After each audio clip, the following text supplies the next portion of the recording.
সুপ্রিয় শিক্ষার্থীরা, তোমরা সুপ্রিয় শিক্ষার্থীরা আশা করি তোমরা ভালোই আছো, ঘরেই আছো। জেলা প্রশাসনের ব্যবস্থাপনায় অনলাইন শিক্ষা কার্যক্রমে তোমাদেরকে স্বাগতম। তোমাদের সুস্বাস্থ্য কামনা করে আজ তোমাদের অর্থাৎ অষ্টম শ্রেণীর বিজ্ঞান ক্লাস নিব। তোমাদের আজকে পড়ানো হবে সপ্তম অধ্যায়। আমাদের অধ্যায়ের নাম হচ্ছে পৃথিবী ও মহাকাশ। তো আমরা পূর্ণিমার রাতে আসলে কে না আকাশে তাকাতে ভালোবাসি। পূর্ণিমার রাতটা আসলে আমাদের সবার কাছে মজার, কারণ পূর্ণিমার রাতটা আমরা আকাশটা অনেক সুন্দর দেখি এবং আমাদের মনটা কি ভরে যায়। ওই সময় যত গ্লানি, দুঃখ, কষ্ট সবটা যেন আমাদের আর কিছুই থাকে না। মনে হয় যেন আমরা একেবারে উৎফুল্ল, আমরা সব দিক থেকে শুকিয়ে আছি, কোনো আমাদের অসুবিধা নেই। তো আসলে আমাদের এই যে রাতের আকাশে আমরা দেখতে পাই বিভিন্ন ধরনের গ্রহ, যেমন চাঁদ, নক্ষত্র আছে, যেমন কি সূর্য, উপগ্রহ আছে, যেমন কি চাঁদ পৃথিবীর একটা উপগ্রহ। তো এমনি করে আরো কিছু বস্তু দেখতে পাই। আসলে তো পৃথিবীকে আমরা দেখতে পাই না, কারণ আমরা পৃথিবীতেই অবস্থান করি। আমরা পৃথিবীতে আকাশে কি দেখতে পাই না। তো আসলে এই যে আকাশে আমরা অনেক বস্তু দেখতে পাই, আসলে এই সব কিছু মিলে হলো আমাদের মহাবিশ্ব। অর্থাৎ সৃষ্টিকর্তা যা কিছু সৃষ্টি করছেন সেটা হচ্ছে আমাদের মহাবিশ্ব। আমাদের সোজা কথা বলতে কি, আমরা সৃষ্টিকর্তা যেটা আমাদের সৃষ্টি করছে, আমরা যেটা দেখতে পাই সেটা হচ্ছে মহাবিশ্ব। আর পৃথিবীটা কি, আসলে পৃথিবীটা হচ্ছে যে সূর্যের একটা গ্রহ। তো আমাদের অধ্যায়ের নাম হয়েছে পৃথিবী এবং মহাকর্ষ। তো আসলে আমরা আলোচনা করি। প্রথমে আমরা আলোচনা করব মহাকর্ষ আসলে কি জিনিস। মহাকর্ষ, তো আমি একটা ডায়াগ্রাম আছি, দেখো।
তো আমরা জানি যে সূর্যকে কেন্দ্র করে আসলে 8টা গ্রহ আবর্তমান। তো আমি এখানে দেখো, আমি সূর্যের ছবি আঁকছি এবং পাশে কি, এটা হচ্ছে বুধ। এটা কি বুধ। আমরা জানি সৌরজগতে অর্থাৎ সূর্যের নিকটতম গ্রহ কোনটা, বুধ। এটা কি শুক্র। এটা কি পৃথিবী। এটা কি পৃথিবী। তারপরে আমাদের এটা কি মঙ্গল। তারপরে কি হচ্ছে বৃহস্পতি। এমনি করে আমাদের কয়টা গ্রহ আছে, মোট 8টা। তো অবাক ব্যাপার হচ্ছে যে এই যে সৌরজগতে এই যে গ্রহগুলো আমরা দেখতে পাচ্ছি, এই গ্রহগুলো আসলে একে অপরকে আকর্ষণ করে। এই আকর্ষণ করে কি, আসলে একে অপরকে আকর্ষণ করে। যার যতটুকু বল আছে সে ততটুকু বল দিয়ে আছে, অর্থাৎ পরস্পরকে আকর্ষণ করে। কেউ যে আকর্ষণ করে না এমন কোনো কথা নেই, আসলে একে অপরকে আকর্ষণ করে। তো এই আকর্ষণটা কি পৃথিবীর ভিতরে আছে আসলে। তো পৃথিবী সহ সৌরজগতের যে গ্রহ, উপগ্রহ ইত্যাদি আছে, অর্থাৎ মহাবিশ্বে যা কিছু আছে, শুধু সৌরজগৎ বলে কথা না, মহাবিশ্বে যা কিছু আছে আসলে একে অপরকে নিজের বলে আকর্ষণ করে। তো এই আকর্ষণ কতটুকু আকর্ষণ করে আসলে, তো এই আকর্ষণ কতটুকু করে, এই আকর্ষণটার পরিমাণটা আমরা পরবর্তীতে মহাকর্ষ সূত্র দ্বারা বুঝব। আমরা আমরা সবাই বিজ্ঞানী নিউটনের নাম শুনছি। তো বিজ্ঞানী নিউটনের বয়স যখন 23 বছর, তখন উনি একটা আপেল গাছের নিচে বসেছিলেন। হঠাৎ করে একটা আপেল নিচে এসে পড়ল। তো তার মনে একটা প্রশ্নের সৃষ্টি হলো যে কেন আপেলটা নিচে পড়লো, আসলে উপরে তো যেতে পারতো, কেন নিচে পড়লো। আমরা এই ঘটনাটা সবাই জানি। তো আসলে কেন নিচে পড়লো, কারণ পৃথিবী তাই ওটি নিচে। তো এই বিজ্ঞানী নিউটন উনি এই মহাবিশ্বের বস্তুদ্বয়ের পারস্পরিক যে আকর্ষণটা আছে, এই আকর্ষণের উপর ভিত্তি করে একটা সূত্র প্রকাশ করেন, যা নিউটনের মহাকর্ষ সূত্র নামে পরিচিত। তো আসো আমরা সূত্রটা নিয়ে আলোচনা করি।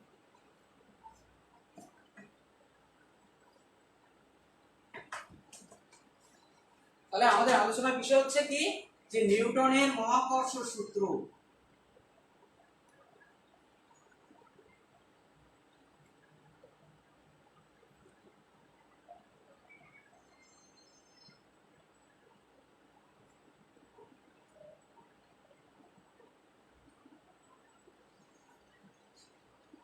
তো উনি সূত্রে বলেছিলেন যে আসলে উনি যেটা দেখেছিলেন বা উনি যে তথ্যটা উনি পেয়েছিলেন সেটাই উনি লিখেছিলেন, যে এই মহাবিশ্বে প্রতিটি বস্তুকণা একে অপরকে আকর্ষণ করে। এই আকর্ষণ বলের মান বস্তু কণাদ্বয়ের ভরের গুণফলের সমানুপাতিক। বস্তু কণাদ্বয়ের ভরের গুণফলের সমানুপাতিক। বস্তু কণাদ্বয়ের মধ্যবর্তী দূরত্বের বর্গের ব্যস্তানুপাতিক। এবং এই বল বস্তুদ্বয়ের সংযোগকারী সরলরেখা বরাবর ক্রিয়া। উনি এই প্রস্তাবনাটা করেছিলেন। তো আসো আমরা একটু চিত্র সহকারে বিষয়টা বোঝার চেষ্টা করি, তাহলে আমরা আরো ভালো বুঝতে পারব।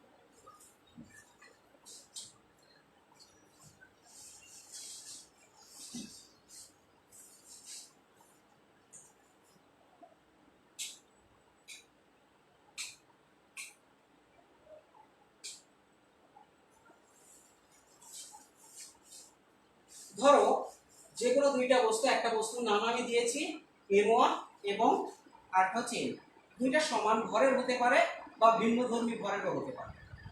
তো এই দুইটা বস্তু ওনার সূত্র অনুসারে যে এই দুইটা বস্তু পরস্পরকে আকর্ষণ করে, তো কতটুকু আকর্ষণ করে সেটা হচ্ছে আকর্ষণ বলের মান, যে বস্তু কণাদ্বয়ের ভরের গুণফলের সমানুপাতিক। আসলে আকর্ষণ বল এক প্রকার বল। আকর্ষণ বলটা কি? এক প্রকার বল। এখন বল বলতে কি বোঝায় আমাদের তো জানা প্রয়োজন। তো আসলে তোমরা সহজে যেটা বুঝতে পারো সেটা বলি। যা কোনো স্থির বস্তুকে গতিশীল করে বা করতে চায় এবং কোনো গতিশীল বস্তুকে তার গতির পরিবর্তন করে বা করতে চায় তাকে, অর্থাৎ সোজা কথা কি, যদি আমরা কোনো স্থির বস্তুকে নাড়াতে পারি বা সরাতে পারি সেটাই হচ্ছে আমাদের। আর যদি কোনো গতিশীল বস্তুকে একটু থামাই দিতে পারি, বা একটা বস্তু ধরো সামনের দিকে যদি যাচ্ছে, তুমি যদি একে ঘোরায় ডান দিকে বাম দিকে অথবা পিছন দিকে দিতে পারো, তাহলে সেটাও একটা। তো আসলে আকর্ষণটা এক প্রকার বল। আর এই বলের ইংরেজি হচ্ছে বল। আমরা বলের ইংরেজি হচ্ছে ফোর্স। এই ফোর্স, তো একে সংক্ষেপে এফ দিয়ে প্রকাশ করা। বলের ইংরেজিটা কি হচ্ছে? ফোর্স, যাকে সংক্ষেপে ইংরেজিতে এফ দিয়ে প্রকাশ করা। তো আমরা কি করছি, যে নিউটনের সূত্রের প্রথম কথাটা কি ছিল? এই মহাবিশ্বের প্রতিটি বস্তু কণা একে অপরকে আকর্ষণ করে। এই আকর্ষণ বলের মান বস্তু কণাদ্বয়ের ভরের গুণফলের সমানুপাতিক। তো আমি কেন আসলে বস্তু দুইটা গোলাকার নিলাম?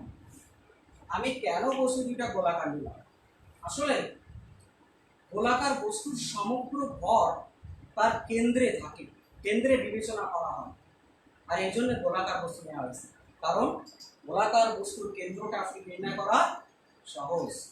তাই এখানে গোলাকার বস্তুটা নেওয়া হয়েছে। অর্থাৎ এম বস্তুর ভরটা, সম্পূর্ণ ভরটা কোথায়? এখানে।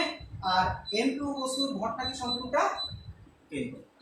তাই এখানে গোলাকার বস্তু দেওয়া আছে। তো এই বস্তু কণাদ্বয়ের আকর্ষণ বলের মানটা কি হবে? এফ সমানুপাতিক। এটা হচ্ছে আমাদের সমানুপাতিকের চিহ্ন। এটা কি আমাদের সমানুপাতিকের চিহ্ন। বস্তু কণাদ্বয়ের ভরের গুণফলের সমানুপাতিক, অর্থাৎ প্রথম বস্তুর ভর কি m1 আর দ্বিতীয় বস্তু কি হবে m2। আমরা গুণ করছি, তাহলে কি হবে যে নিউটনের প্রথম বস্তু মানে কি ছিল যে আকর্ষণ বলের মান বস্তু কণাদ্বয়ের ভরের গুণফলের সমানুপাতিক, তাই আমরা এটা লিখছি। ওনার দ্বিতীয় আরেকটা কথা ছিল যে এই আকর্ষণ বল উনি আরেকটা দিক থেকে পরিমাপ করেছিলেন, দূরত্বের দিক থেকে বিবেচনা করে। তিনি বলেছিলেন যে এবং এই আকর্ষণ বলের মান বস্তু কণাদ্বয়ের মধ্যবর্তী দূরত্বের বর্গের ব্যস্তানুপাতিক। তাহলে মধ্যবর্তী দূরত্বটা আমরা একটু লিখে ফেলি। মধ্যবর্তী দূরত্ব কেন্দ্র থেকে বিবেচনা করতে হবে, তাহলে মধ্যবর্তী দূরত্বটা আমরা ডি ধরে নিচ্ছি, কারণ আসলে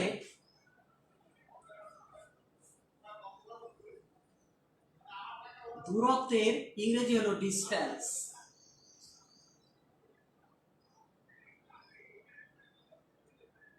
এই ডিস্টেন্স থেকে আসলে ডিটা নেওয়া হয়েছে, তাই এখানে আসলে আমরা ডি লিখছি দূরত্ব।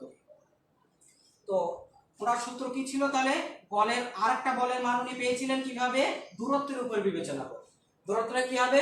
মধ্যবর্তী দূরত্বের বর্গের ব্যস্তানুপাতিক। তো আসলে ব্যস্তানুপাতিক মানে সেটাকে হর হিসেবে প্রকাশ করা, অর্থাৎ দূরত্বের বর্গটাকে কি হিসেবে প্রকাশ করা হলো? বলা হয়েছে হর হিসেবে। তাই আমরা এখানে লিখছি ডি এর। তো তার প্রথম কথা এটা, দ্বিতীয় কথা এটা, তুমি আরেকটা একটু যোগ করেছিলেন যে আকর্ষণ বলটা আসলে কোন দিক থেকে কোন দিকে যাবে, কিভাবে যাবে, একে বেঁকে যাবে নাকি সোজাসুজি যাবে। তো উনি বলেছিলেন যে এই আকর্ষণ বলটা তাদের যে দূরত্বটা আছে এই দূরত্বের সরল রেখা বরাবর, এই আকর্ষণ বলটা কি সরল রেখা বরাবর। তো আমরা এই সূত্রটাকে আমরা এখন একত্র করব, অর্থাৎ এই সূত্রটাকে আরো একটু গুছিয়ে নিই, দেখি কি হয়।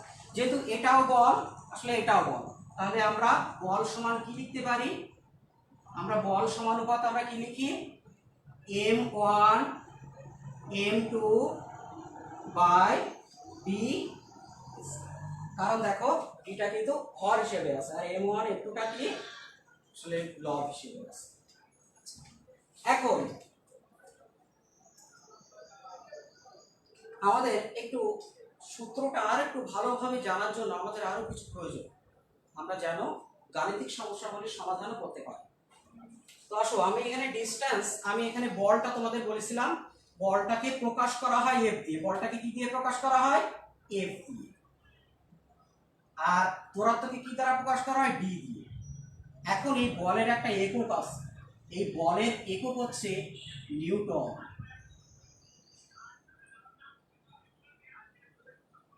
আমরা ইংরেজিতে শুধুমাত্র এন লিখলে, আমরা যদি ক্যাপিটাল লেটার আমরা এন লিখি তাহলে নিউটনটাকেই বোঝে।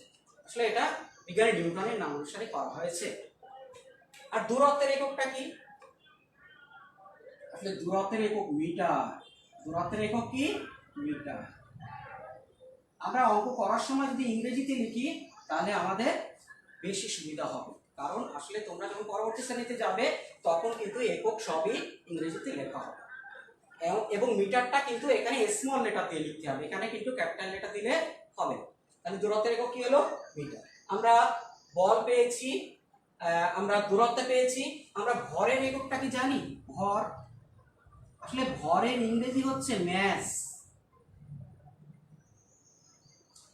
একে আমরা প্রকাশ করি এম, ছোট হাতের এম দিয়ে। এটা কি দিয়ে প্রকাশ করি? আমরা ছোট হাতের এম দিয়ে প্রকাশ করি ভর। ভরের একক কি আমরা সবাই জানি? আসলে ভরের একক কিলোগ্রাম, আমরা একে সংক্ষেপে কেজি নিই। তাহলে আমাদের এই যে আমরা প্রকারগুলো এবং এককগুলো পেয়েছি, আমরা এটা নোট করে রাখবো খাতায়, কারণ এটা আমাদের জন্য খুবই দরকার। তো আসো এবার আমরা একটু সূত্রটা একটু ব্যাখ্যা।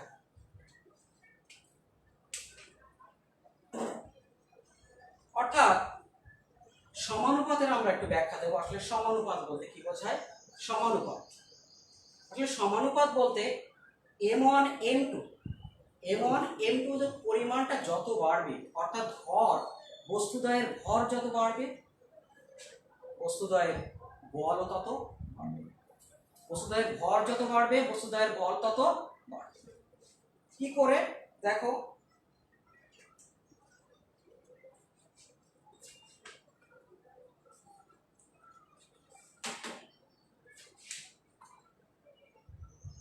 প্রথম বস্তুর ভর যদি 4 কেজি হয়, দ্বিতীয় বস্তুর ভর যদি 4 কেজি হয়, তাহলে বল হবে কত নিউটন? 4 4 16 নিউটন। অর্থাৎ আমরা যদি এখানে 5 কেজি করি, 5 কেজি গুণ 5 কেজি, তাহলে বল হবে কত? 5 5 25 নিউটন। অর্থাৎ বস্তুদের ভর যত বাড়বে, বলও তত বাড়বে। আচ্ছা, এবার আমরা দেখি ব্যস্তানুপাতিক ব্যাপারটা কি আসে। তো ব্যস্তানুপাতিকটা এরকম ছিল যে 1/d এর স্কয়ার। অর্থাৎ দূরত্ব যত বাড়বে, বল তত কমবে। আমি বোঝাতে যাচ্ছি, আমরা ধরো এখান থেকে 1 মিটার দূরত্বে আছি, এটা যদি যে পরিমাণ বলটা আমরা পাবো, যদি এখানে 2 মিটারটা দিই, তাহলে বলটা আরো কমে যাবে। তাই এখানে ব্যস্তানুপাতিক বলা হয়েছে। তাহলে ব্যস্তানুপাতিক মানে তুমি যত বাড়াবে ততই কমবে। তাহলে আমরা এখানে একটু দেখি যে ডি, আসলে ধরো ডি সমান 2, ডি সমান 2, এখন তাহলে মান কত হবে? 2 এর স্কয়ার। তাহলে আমরা একটু নির্ণয় করে 1/4, 1/4। আচ্ছা, এখন আমরা ডি এর মানটা আমরা 2 এর যে পরিবর্তে আমরা 3 বসাই, তাহলে কি হবে? 1/3 স্কয়ার। তাহলে কত হবে? 1/9। তাহলে এখানে কোনটা বড়? এখানে নিশ্চয়ই 1/9 থেকে নিশ্চয়ই 1/4টা বড়। অর্থাৎ দেখো, আমরা যত ডি এর মান যত বৃদ্ধি করতেছি, অর্থাৎ দূরত্ব যত বাড়াচ্ছি, ডি এর মান বৃদ্ধি বলতে দূরত্ব বাড়া। অর্থাৎ 2 মিটার থেকে আমরা 3 মিটার নিয়েছি, দূরত্ব যত আমরা বাড়াচ্ছি ততই কি হচ্ছে? আমাদের বলের পরিমাণটা কমে যাচ্ছে। তাই উনি বলেছিলেন যে মধ্যবর্তী দূরত্বের বর্গের ব্যস্তানুপাতিক হলো আকর্ষণ বল। তো আমরা যে সূত্রটা পেয়েছিলাম, আমরা সূত্রটা এখন আবার একটু লিখবো, ভেঙে লিখবো।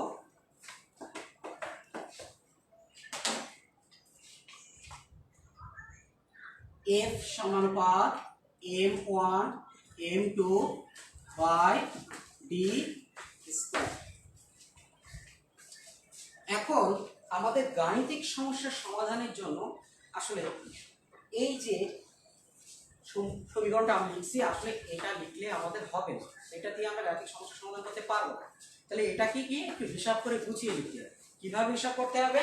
দেখো, f সমান আনতে হবে আমাদের। কি আনতে হবে? সমান। এখন সমান আনতে হলে এখানে একটা ধ্রুবক যুক্ত করতে হবে। আসলে ধ্রুবক, তোমাদের মনে প্রশ্ন আসতে পারে, ধ্রুবক কি? সোজা কথা বলতে হলে ধ্রুবক আসলে কি? যার মানে কোনো পরিবর্তন হয় না, তাকে। যেমন বস্তুর ভর হচ্ছে কি? ধ্রুব রাশি, কারণ বস্তুর ভরের কোনো পরিবর্তন হয় না। তো আমরা এখানে একটা জি ইউজ করবো। আমরা কি ইউজ করবো? জি। আর যেটা ছিল আমরা লিখে ফেলি m1 m2 বাই ডি।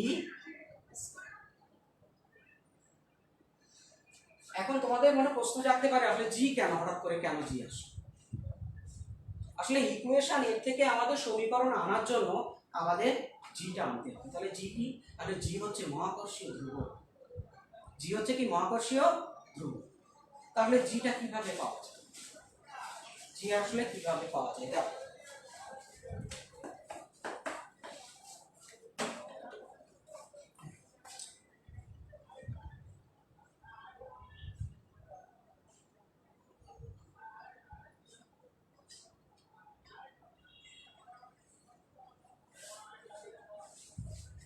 এখানে দেখো আমি দুইটা বস্তু নিয়েছি, একটা হচ্ছে 1 কেজি এবং অপরটাও 1 কেজি, অর্থাৎ সমভরের দুইটা বস্তু। তো সমভরের দুইটা বস্তু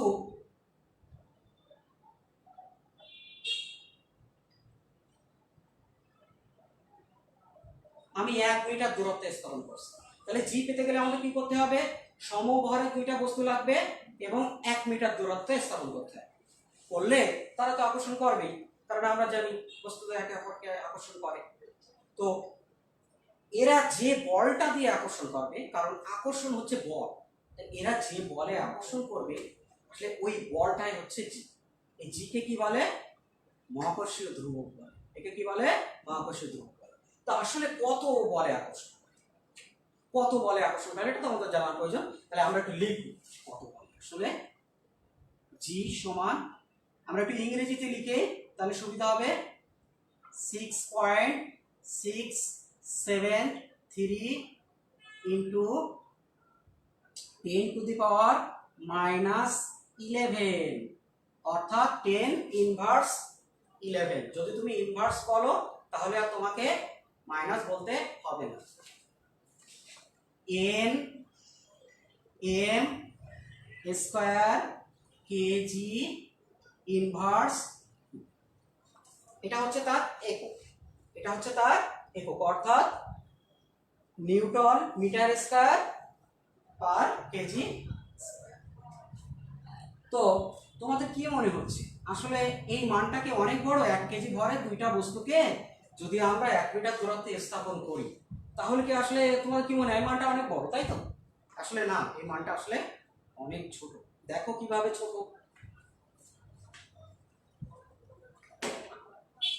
তো তোমরা বীজগণিতে করছো যে সূচকের অঙ্ক, তোমরা করেছো সূচকের অঙ্ক। তো দেখো যে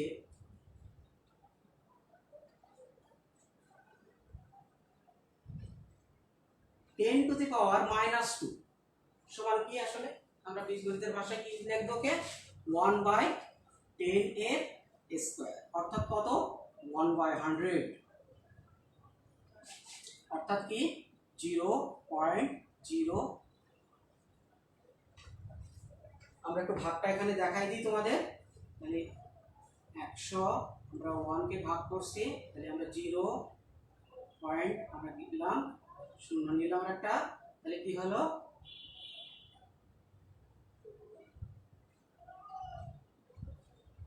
তাহলে কি হলো? আমাদের 0.01 হলো। আসলে দেখো এটা দেখতে এমন, কিন্তু মানটা কিন্তু অনেক ছোট, একের থেকে অনেক ছোট।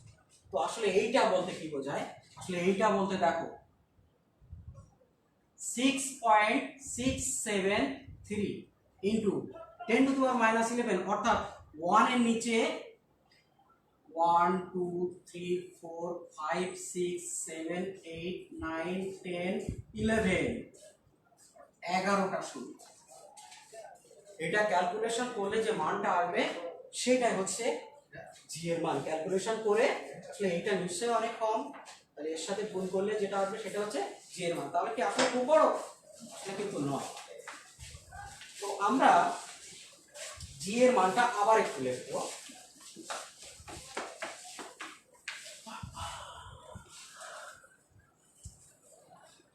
তোমাদের অনেকের মনে প্রশ্ন আসতে পারে,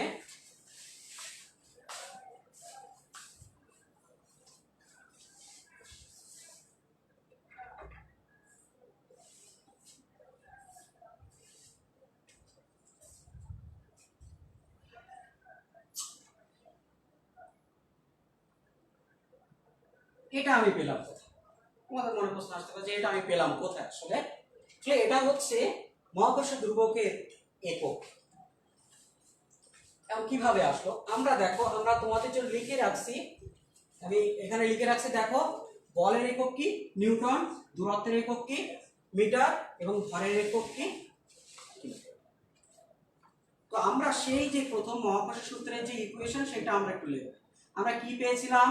F সমান জি m1 m2 বাই বি। এখন আমরা কিসের একক বের করব? আমাদের একক বের করার জন্য আমাদের সমীকরণটাকে লিখতে হবে। যদি কোনো আমরা একক বের করতে চাই তাহলে ওই এককের নির্দিষ্ট সমীকরণ থাকে। এখানে যেহেতু জি আছে এই সমীকরণে, সুতরাং জি এর একক এই সমীকরণ দ্বারাই সহজে নির্ণয় করা যায়।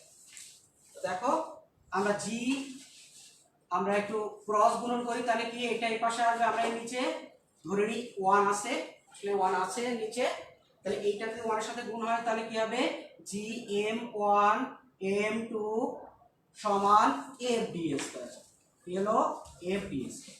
এবার আমাদের কিসের প্রয়োজন, আমাদের জি এর মানে প্রয়োজন। তাহলে জিটা আমরা বাম পাশে রেখে বাকি যেগুলো আছে, যে রাশিগুলো আছে সেগুলো কি করে আমরা ডান পাশে দিয়ে দিই।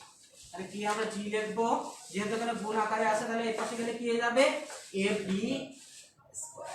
বাই ভাগ হয়ে যাবে, তাহলে কি হবে m1 m। আচ্ছা, এবার আমরা এককটা ইউজ করবো, যেহেতু এটা একক তাই আমরা এককের নিয়মে এককটা ইউজ করি। তাহলে এফ মানে কি বল, আমরা কি লিখেছিলাম এফ মানে বল, বলের একক কি নিউটন, আমরা ইংরেজিতে লিখতে পারি। তাহলে আমরা ভগ্নাংশ যেহেতু তাহলে আমরা একটা দাগ দিয়ে দিই এন, তাহলে এখানে এফ সমান কি নিউটন, অর্থাৎ বলের একক কি নিউটন আমরা লিখলাম। এবার ডি স্কয়ার, আসলে ডি মানে কি দূরত্ব, দূরত্বের একক কি মিটার, কিন্তু এখানে কি একটা ডি আছে না দুইটা ডি আছে, দুইটা ডি, তাহলে কি হবে একটা মিটার হবে না দুইটা মিটার, দুইটা মিটার হবে মিটার। তাহলে ডি এর পরিবর্তে আমরা এম লিখলাম, আর স্কয়ার করতে আমরা স্কয়ার বসিয়ে দিই। এখানে স্কয়ার যদি না থাকতো আমরা স্কয়ার দিতাম, যেহেতু ডি তে আছে এই জন্য আমরা স্কয়ার দিয়েছি। এবার দেখো m1, আসলে m1 মানে কি ভর, m মানে কি ভর, সেটা m1 হোক বা m2।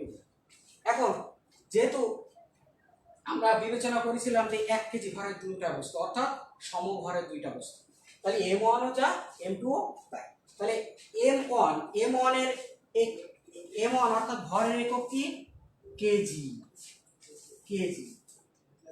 আচ্ছা, আর m2 তাহলে এটাও তো ভর, তাহলে এর এককও কেজি হবে। তাহলে আমরা কয়টা কেজি পেয়েছি, দুইটা কেজি। এবার এটা আমরা একটু ক্যালকুলেশন করি, n m স্কয়ার, আর নিচে দুইটা কেজি তাই আমরা লিখতে পারি কেজি স্কয়ার। এবার কি করব, আমরা একটু সূচকের নিয়মে যাব, আমরা কিসে যাব একটু সূচকের নিয়মে। সূচকের নিয়ম গেলে কি হবে n m square kg inverse, এটাই হচ্ছে আমাদের মহাকর্ষীয় ধ্রুবক একক নির্ণয়ের উত্তর। আমি আশা রাখি যে তোমরা নিশ্চয়ই বুঝতে পারছো। তো এখন তোমরা একটু সবাই বইয়ের ৬৬ পৃষ্ঠা বের করো, এখানে দেখো বিষয়টা বলে দেওয়া হয়েছে। তাহলে আমি একটু জি এর সংজ্ঞাটা আবার একটু বলি। 1 কেজি ভরের দুইটা বস্তু 1 মিটার দূরত্বে স্থাপন করলে তারা যে বলে আকর্ষণ করে সেই বলকে মহাকর্ষীয় ধ্রুবক মান হচ্ছে 6.673 into 10⁻11 n m square kg⁻² বা কেজি ইনভার্স। তো আমাদের মহাকর্ষ সম্বলিত অর্থাৎ মহাকর্ষ সংক্রান্ত কিছু গাণিতিক সমস্যা প্রায়ই আমাদের পরীক্ষায় করতে হয়। এতটা গুরুত্বপূর্ণ যে আমাদের যদি এটা ভালোভাবে না জানা থাকে তাহলে কিন্তু আমরা পরীক্ষায় ভালো পারফর্ম করতে পারবো। তো আসো এই সংক্রান্ত কিছু গাণিতিক সমস্যার সমাধান করা যায় কিনা আমরা চেষ্টা করব।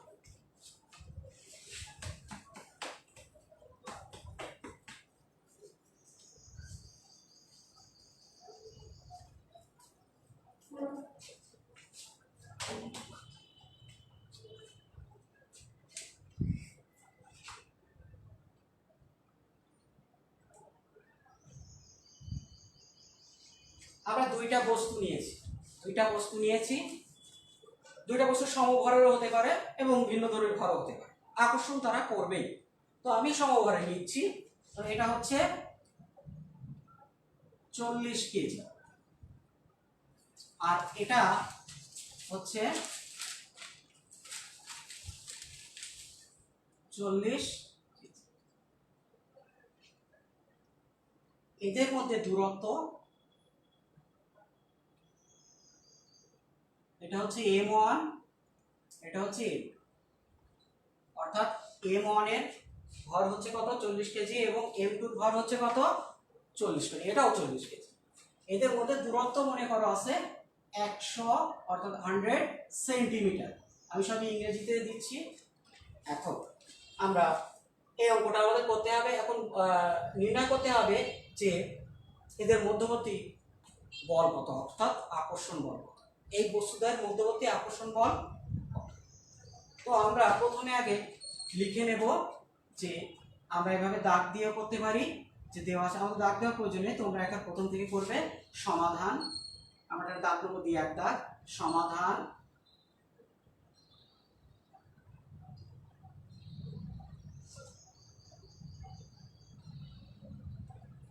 আমরা জানি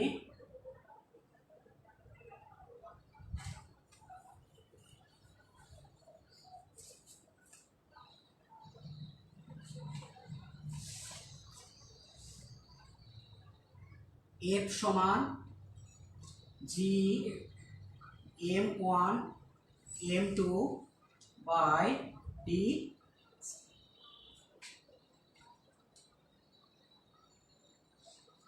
আমরা এখানে যেগুলো দেওয়া আছে লিখে ফেলি একটু, যে প্রথম বস্তুর ভর m1 সমান কত 40 কেজি, দ্বিতীয় বস্তুর ভর m2 সমান কত, এটাও 40 কেজি। মধ্যবর্তী দূরত্ব অর্থাৎ ডি, বস্তুদ্বয়ের মধ্যবর্তী দূরত্ব অর্থাৎ ডি, ডিটা কত 100 সেন্টিমিটার। একটা ব্যাপার দেখো, যে আমি যখন দূরত্বটা লিখছিলাম, এই দূরত্বের একক কি ছিল, সেন্টিমিটার ছিল নাকি মিটার ছিল, মিটার ছিল। তাহলে তোমাকে আসলে যে যে এককটা আমি ব্যবহার করতে বলছি বা আন্তর্জাতিকভাবে এই যে অঙ্কটা সমাধানের জন্য তোমার এককগুলো দেওয়া হয়েছে, এগুলো তোমাকে ব্যবহার করতেই হবে। তাহলে কি সেন্টিমিটারটা কি আমরা মিটার করে নেব, তাহলে 100 সেন্টিমিটার সমান কি 1 মিটার, আমরা মিটার করে নেব। যদি এখানে কেজি যদি কুইন্টালে দেওয়া থাকে তাও তোমাকে কেজিতে পরিণত করতে হবে, এখানে যদি গ্রাম থাকে তাও তোমাকে কেজিতে পরিণত করতে হবে। অর্থাৎ এই স্ট্যান্ডার্ডে তোমাকে একক নির্ণয় করতেই হবে, তা না হলে তোমার অঙ্কটা ভুল হবে। তো আর জি সমান কি আমরা জানি, জি এর মান কি 6.673 into 10 to the power -11 nm square kg inverse 2। আমরা লিখে ফেলব। আমাদের কি নির্ণয় করতে হবে, বল, অর্থাৎ F সমান ওয়াট, আমাদের বলটা নির্ণয়। তো আমরা যেটা আছে আমি একটু এবার সরাই লিখি সমীকরণটা, যে অতএব F সমান জি এর একক কি, আমরা জি এর মানটা লিখে ফেলবো, জি সমান কি 6.673 into 10 to the power -11 nm square kg inverse 2। m1 সমান কত 40 কেজি, m1 সমান কত লিখছিলাম আমরা 40 কেজি, m2 সমান কত লিখছিলাম 40 কেজি। আচ্ছা, এবার আমরা নিচের অংশগুলো লিখে ফেলি। নিচে আমাদের কি আছে, ডি স্কয়ার, ডি এর মান কত আমাদের 1 মিটার, তাহলে কি হবে 1 মিটার গুণ 1 মিটার। এবার কি করব আমরা, আমরা ক্যালকুলেটরে আমরা এটা হিসাব করব। তো তোমাদের আসলে এই অঙ্কগুলা সাইন্টিফিক ক্যালকুলেটর ছাড়া করা যাবে না, অর্থাৎ তুমি সাধারণ ক্যালকুলেটর যদি করতে চাও অনেক জটিলতার সম্মুখীন হতে হবে। এবং দেখো এখানে 11টা ডিজিট আছে, এখানে ডিজিটও অনেক বেশি, সুতরাং তোমাকে সাইন্টিফিক ক্যালকুলেটর ব্যবহার করতে হবে। তো তোমরা সাইন্টিফিক ক্যালকুলেটর কিভাবে ব্যবহার করবে আমি একটু বোর্ডে লিখে দিচ্ছি, তোমরা একটু খেয়াল করো। তুমি ক্যালকুলেটর অন করার পরে আগে 6.673 লিখে নেবে। তাহলে আমি ক্যালকুলেটর কিভাবে ইউজ করব, 6.673 টা আগে লিখে নেব। লিখে নেওয়ার পরে আমি 10 লিখবো। কি লিখবো, তোমার গুণ দিয়ে কত লিখবো 10 লিখবো। তোমার এইবার তুমি উপরের দিকে তোমার ক্যালকুলেটরের উপরে ডান সাইডের দিকে তাকিয়ে দেখো, একটা এরকম অ্যারো চিহ্ন দেওয়া আছে। এবার তুমি এই চিহ্নটা দেবে, এর পরে কি দেবে, অ্যারো চিহ্ন। আসলে এইটা চিহ্নটা মানে তোমাকে ওটা উপরে উঠায় দিচ্ছে। এবার যা তুমি লিখবে কি উপরে উঠায় দেওয়া হচ্ছে, যেমনটা এখানে -11 উপরে ওঠানো আছে। তাহলে এই চিহ্নটা দেওয়ার পরে তুমি কি করবে, এই চিহ্নটা প্রেস করবে, প্রেস করার পরে এবার তুমি কি লিখবে, মাইনাস দেবে। তোমার ক্যালকুলেটর যে মাইনাসটা আছে মাইনাসটা দেবে, -11 লিখে ফেলবে, -11 লিখে ফেলবে। লিখে ফেলার পরে আবার গুণ দেবে, গুণ দিয়ে কত আছে 40 আছে, 40 আছে। আবার কত আছে 40, তাহলে আবার আমরা গুণ দিয়ে কত লিখবো 40 লিখবো। ঠিক আছে, তাহলে আবার আমরা কত লিখবো 40 লিখবো। আচ্ছা, এবার কি করবে তুমি ভাগ চিহ্ন দেবে। এবার কি করবে ভাগ চিহ্ন, ভাগ চিহ্ন দিয়ে একটা কাজ করবে, একটা ব্র্যাকেট দেবে, ফার্স্ট ব্র্যাকেট দেবে, ফার্স্ট ব্র্যাকেট ওটা প্রেস করবে। প্রেস করার পরে তুমি 1 লিখে দেবে। 1 যেহেতু 1 আছে এখানে কোনো একক লিখবে না, কারণ যেহেতু আমাদের এককটা আমাদের নির্ণয় করে নিতে হবে। তাহলে 1, আর দেখো এই 1টা লিখছে, এবার পরবর্তীতে আবার কত আছে 1 আছে। এবার তুমি ব্র্যাকেটটা ক্লোজ করবে। এখন ব্র্যাকেটটা আমি ক্লোজ করব, ক্লোজ করে এবার কি করব আমি সমান, এবার কি করব আমি সমানে প্রেস করব, তাহলে কি হবে আমাদের অ্যানসারটা চলে আসবে। আমি তোমাদের এখানে আমি হিসাবটা একটু করে আমি তোমাদের লিখে দিচ্ছি, তোমরা একটু অঙ্কটা উঠায় নেবে।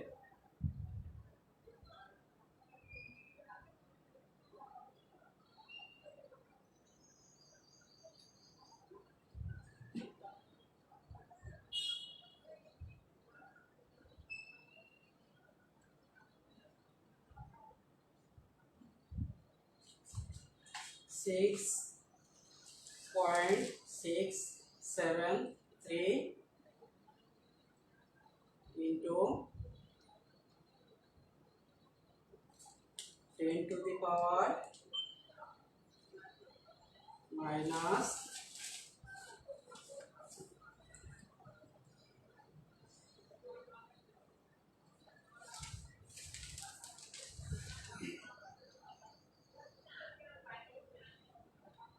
Ten to the power minus 11, আমি একটু ব্র্যাকেটটা ক্লোজ করি, 10 to the power minus 11 into 40 into 40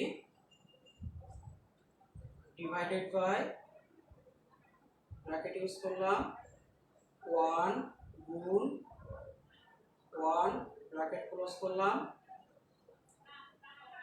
সমান।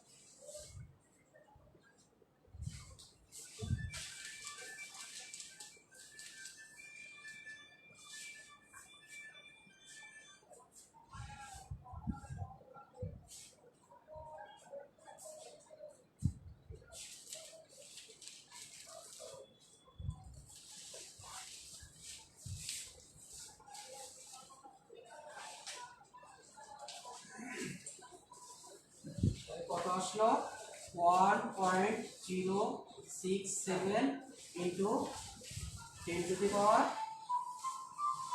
minus 7। আমরা দেখি একক কি আছে আমাদের এখানে, আমরা এখানে এককটা লিখে ফেলি 1.067 into 10 to the power minus 7।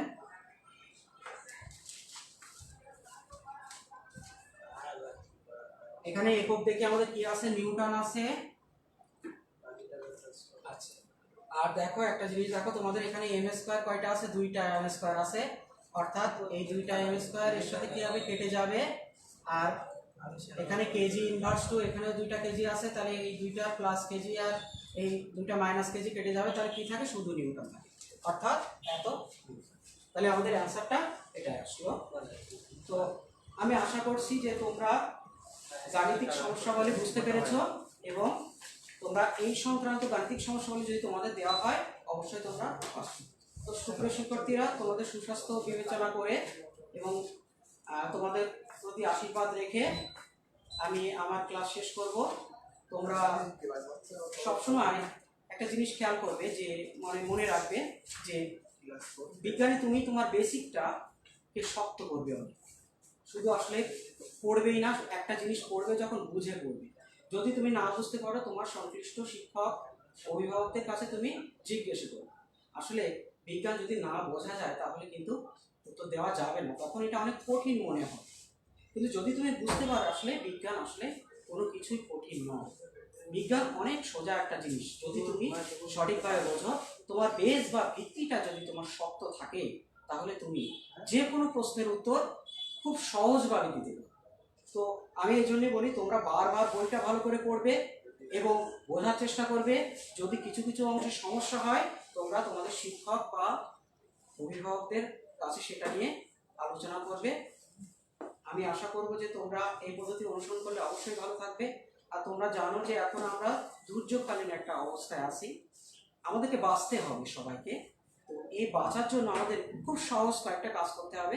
তার মধ্যে অন্যতম কি, আমরা যদি বাইরে বের হই তাহলে কি আমাদের মাস্ক পরিধান করতে হবে। আমরা সহজে বাইরে বের হবো না, যদি খুব প্রয়োজন হয় তখন আমাদের বাইরে বেরোতে হবে, অর্থাৎ না হলেই নয় এমন প্রয়োজনে আমরা বাইরে বেরোবো। আর বাইরে বেরোনোর সময় অবশ্যই মাস্ক পরিধান করব। আর একটা ব্যাপার হচ্ছে যে আমরা সুস্বাস্থ্য বিবেচনা করার জন্য আমাদের একটা কাজ করতে হবে, যে হাত ধুতে হবে বা হ্যান্ড স্যানিটাইজ করতে হবে। যদি আমরা বাইরে গেলাম অনেক সময় হাত ধোয়া সম্ভব হয় না, তো সেক্ষেত্রে কি করবো, আমরা হ্যান্ড স্যানিটাইজার দিয়ে আমরা হ্যান্ড স্যানিটাইজ করে নেব। তো সুপ্রিয় শিক্ষার্থীরা, এটা কমন হয়েছে নিউটনের সূত্র কোনটি বোঝাচ্ছে? নিউটনের সূত্র কোনটি বোঝাচ্ছে? নিউটনের সূত্র বলতে বোঝাচ্ছে যে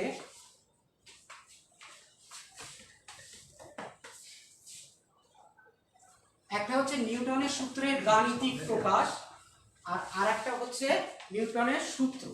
নিউটনের সূত্রটা হচ্ছে এই মহাবিশ্বের প্রতিটি বস্তুকণা একে অপরকে আকর্ষণ করে। এই আকর্ষণ বলের মান বস্তু কণাদ্বয়ের ভরের গুণফলের সমানুপাতিক এবং মধ্যবর্তী দূরত্বের বর্গের ব্যস্তানুপাতিক, এবং এই বল এদের সংযোজক সরলরেখা বরাবর ক্রিয়া। আর এই সূত্রের গাণিতিক প্রকাশ হচ্ছে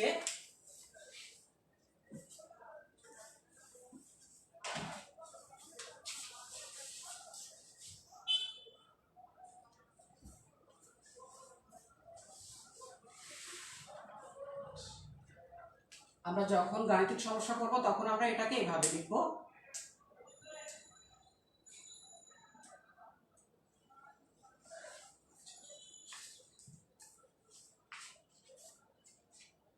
সুপ্রিয় শিক্ষার্থীরা, তোমরা সবাই ভালো থাকবে, তোমাদের সুস্বাস্থ্যটা কামনা করছি।